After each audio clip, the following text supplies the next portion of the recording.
Bom dia, segundo ano. Tudo bem? Eu espero que vocês estejam bem, pessoal, e seus familiares. Com a força do nosso Deus, então, vamos em frente focando na química. Turma, nós estamos na apostila 7 em equilíbrio químico, ok? Nós vimos na aula passada um dos fatores que deslocam o equilíbrio químico, que foi a temperatura. Então nós estamos em fatores que deslocam o equilíbrio. Nós possuímos 3 fatores, ok? O primeiro deles é a temperatura, que nós vimos na aula passada. Hoje nós vamos ver pressão, certo? Em temperatura, nós havíamos visto que aumentando a temperatura favorece que o equilíbrio se desloque para o lado endotérmico. E diminuindo a temperatura, favorece que desloque para o lado exotérmico da reação, ok? Muito bem. O segundo fator que nós temos é a pressão. E a pressão, nós vamos ter que gravar que aumentando a pressão vai deslocar para o lado de menor volume. E diminuindo a pressão vai deslocar o equilíbrio químico para o lado de maior volume. Vejam bem, eu coloquei o desenho aqui representando um recipiente e recordando lá de cinética química. Cinética química estuda a velocidade das reações. Vocês estão lembrados? Aumentando a pressão vai aumentar a velocidade da reação. Então, se nós fizermos pressão sobre um volume, vamos chamar de V1, o volume total, fazendo a pressão nós vamos diminuir esse volume, vamos chamar de V2, aonde vai haver o choque maior entre as moléculas, aumentando a velocidade da reação. Até o exemplo que eu trazia em cinética para vocês é que um feijão colocado na panela de pressão, ou uma mandioca, por exemplo,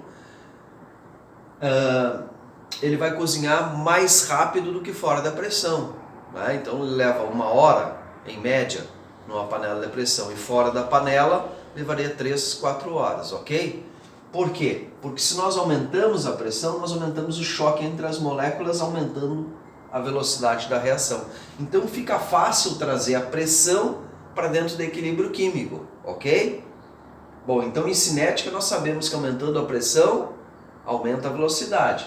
Em equilíbrio, aumentando a pressão, diminui o volume. Olha lá, aumenta a pressão, diminui o volume, ok? O contrário, diminuindo a pressão, aumenta o volume. Então se fosse o contrário, nós diminuíssemos a pressão, o volume ficaria o volume V1. Aumentando a pressão, o volume V2. Então por isso que aumentando a pressão vai para o lado de menor volume e diminuindo a pressão para o lado de maior volume. Mas como nós vamos ver isso na reação química? Vejam bem, aqui nós temos metano mais oxigênio, dando dióxido de carbono e água. Em temperatura, nós tínhamos que ter o ΔH aqui, ok? Se ele é negativo, se ele é positivo, se ele é maior que zero, se ele é menor que zero, se o reagente é maior que o produto ou menor que o produto. Em pressão, não aparece nada aqui do lado da reação. Porém, eu tenho que ter muito cuidado com o estado físico, ó, sólido, aquoso, gasoso e gasoso. Mas o que vai me indicar a pressão, ou o volume que eu vou ter, vai ser o númerozinho que eu tiver na frente. Ó. Então vejam bem, ó, aqui na frente do CH4, eu tenho, quando não tem nada, representa 1, ok? Eu tenho o númerozinho 2 aqui, eu não tenho nada aqui, então é 1, e aqui eu tenho o númerozinho 2. Essa reação já está balanceada. Quando ela não estiver balanceada, nós temos que balancear, porque o volume é fundamental, ok? Então esses numerozinhos que eu tenho na frente é que vão me indicar o volume. Então olha só, aqui por ser sólido, o volume é 0. Sólido, Kc e Kp não calculo. Então temperatura, pressão e concentração também são influenciadas pelo estado físico. Então eu tenho volume 0 aqui no sólido, aqui eu tenho um volume 2, então 2 volumes, e aqui eu não tenho nada na frente, é 1 e é gasoso, e aqui eu tenho 2 e é gasoso, então eu tenho 3 volumes desse lado. Ou seja, eu tenho 2 volumes desse lado nessa reação e tenho 3 volumes desse lado na reação. Aí eu vou ver o contexto da pergunta, que vai ser me dada nas questões, ok? Então, aumentando a pressão dessa reação, eu favoreço a formação mais de dióxido de carbono e água ou de metano e oxigênio. Aumentando a pressão, olha lá, eu vou para o lado de menor volume. Qual é o lado de menor volume? O lado esquerdo. Ou seja, ia me favorecer que eu fizesse mais oxigênio. Agora, se tivesse me sido perguntado, diminuindo a pressão, eu vou para o lado de maior volume. Então, se eu diminuir a pressão dessa reação, eu vou para o lado direito, ok? Por quê? Porque diminuindo a pressão, eu vou para o lado de maior volume.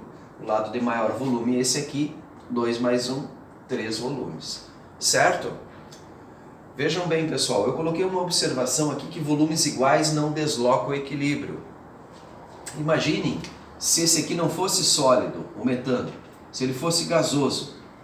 Aí eu teria um volume aqui desse lado, ou seja, eu teria 3 volumes desse lado e 3 volumes desse lado, volumes iguais. Volumes iguais não deslocam o equilíbrio. Portanto, se perguntassem, se eu aumentar a pressão dessa reação, para que lado vai? Direita ou esquerda? Para lado nenhum. Se eu diminuir o volume, se eu diminuir a pressão dessa reação, para que lado vai? Nem para a esquerda, nem para a direita. Por quê? Porque essa reação já está em equilíbrio químico. Ela já está em volumes iguais. Ok? Muito bem. Vamos fazer mais um? Então eu vou colocar mais uma reação aqui no quadro. Vamos colocar essa reação agora bem conhecida nossa. Nitrogênio mais hidrogênio. Equilíbrio químico. NH3, que é a nossa amônia. Vamos balancear essa equação? Muito bem. Agora, eu tenho nitrogênio mais hidrogênio com a formação da amônia. Se eu aumentar a pressão dessa reação, para que lado vai? Direita ou esquerda? Aumentando a pressão, eu vou para o lado de menor volume. Qual é o lado de menor volume aqui? Bom, então eu tenho que ter os indicadores aqui do estado físico. Vamos colocar todos gasosos. Então, deste lado esquerdo, 3 mais 1, quando não tem nada na frente é 1, eu tenho 4 volumes. E do outro lado, 2 volumes. Ok? Então, se eu aumentar a pressão, eu vou para o lado de menor volume. Eu vou para o lado da formação da amônia.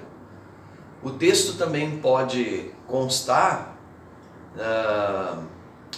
em como é que eu posso favorecer para a reação, para eu obter mais amônia nessa reação. Então, como é que eu posso obter mais amônia nessa reação? Aumentando a pressão, certo? Ou, como é que eu posso fazer para diminuir a formação da amônia nessa reação? Se eu quero diminuir a formação da amônia, eu tenho que ir para o lado de maior volume. Então, eu tenho que diminuir a pressão, ok? Turma, então na nossa próxima aula nós vamos continuar em pressão e desenvolver um pouquinho mais, porque tem uma questão de vestibular bastante pertinente, onde eles tentam nos confundir aqui, que tem uma pegadinha, tá ok? Então até a nossa próxima aula, um abraço a todos, fiquem com Deus, tá bom? Valeu!